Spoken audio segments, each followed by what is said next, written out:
The oldest remaining theatre with a permanent proscenium arch can be found in this impressive castle in Parma, Palazzo della Pilotta. It is heavily damaged during World War II. This typical picture frame stage theatre was built in 1618 by Giovanni Battista Aliotti for TERTRO Farnese, the Duke of Parma.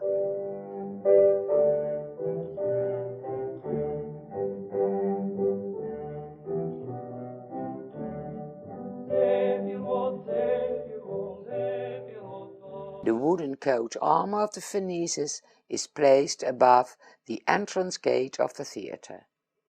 This Teatro Farnese serves as the prototype for virtually all those that were to follow during the next 300 years.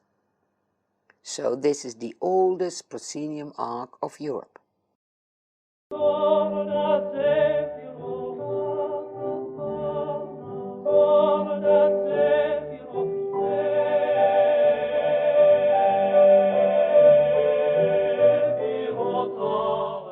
The proscenium arcs of the foregoing theatres span more and more the entire width of the theatre hall. The ancient Roman front scene with the Porta Regia, which is still recognizable in Teatro Farnese, disappears.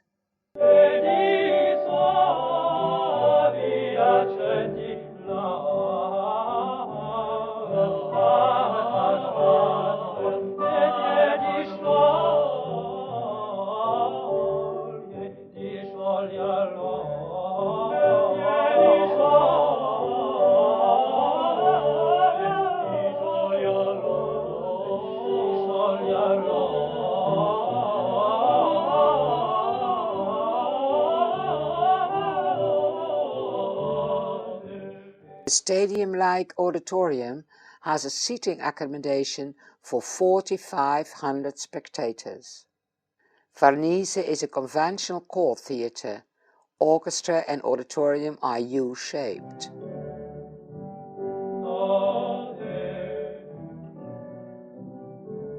The colonnade of Vitruvius is replaced by two galleries. The row of statues above the colonnade is not preserved.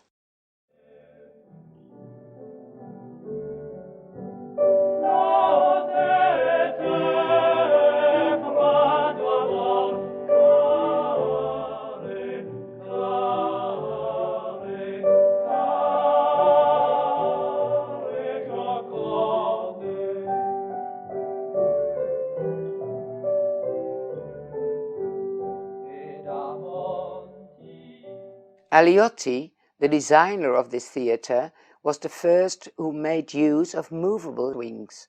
These wings became standard in Europe.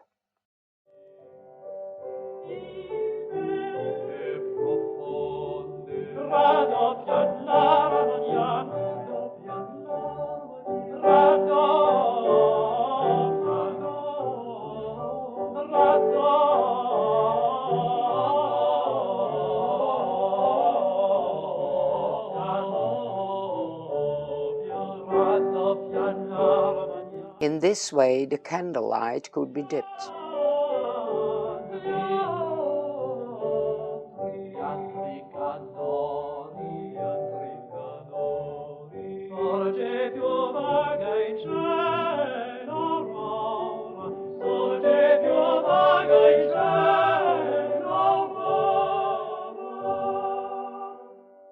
Apparatus for the changing of the side wings. A stage scenery from the 17th century present in the Palatina Library in Parma. It is perhaps used in the Farnese theatre.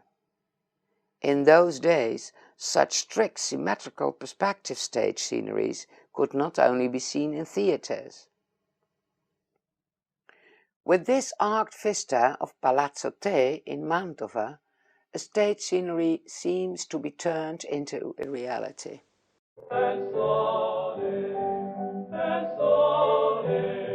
Later on, the side wings were not always placed at right angles to the stage.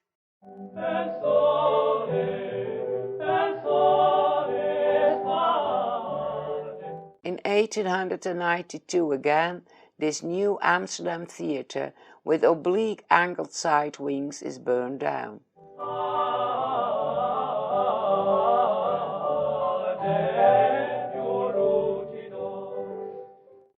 With this machinery in Teatro Farnese, scenery flats, but also the actors, could appear on stage from the cellar vaults. Fireworks on stage were not uncommon, as this picture shows.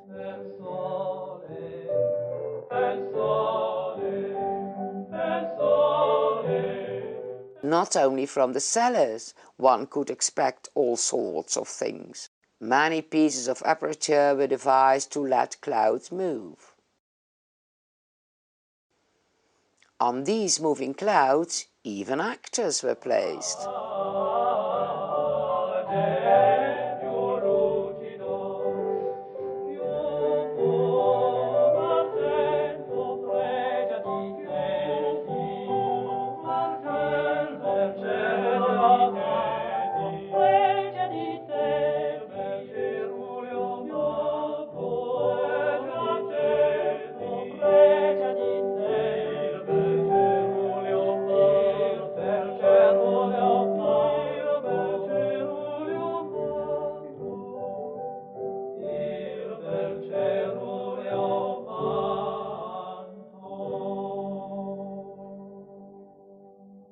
Not until 10 years after completion, Teatro Farnese was inaugurated with the spectacle play Mercury and Mars, with music composed by Monteverdi.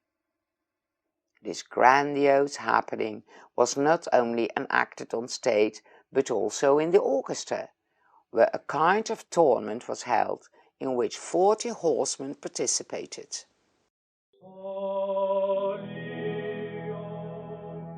On stage, many gods and goddesses descended and ascended by means of complex cloud constructions.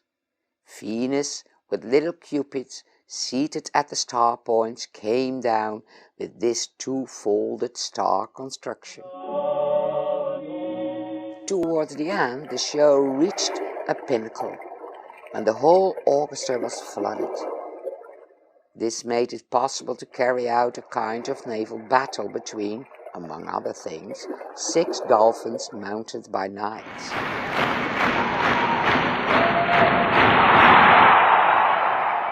The animation was of course not more than a very poor reflection of the actual events. But sad to say, no pictures of this wedding party for the son of the Duke of Farnese are left behind. But perhaps the show was stolen by the flying Mercury, who, attached to only a rope, sailed down from the ceiling to the stage. Also, to the ancient Greeks, such a deus ex machina apparatus was already known. This crane was called Geranos, or machina.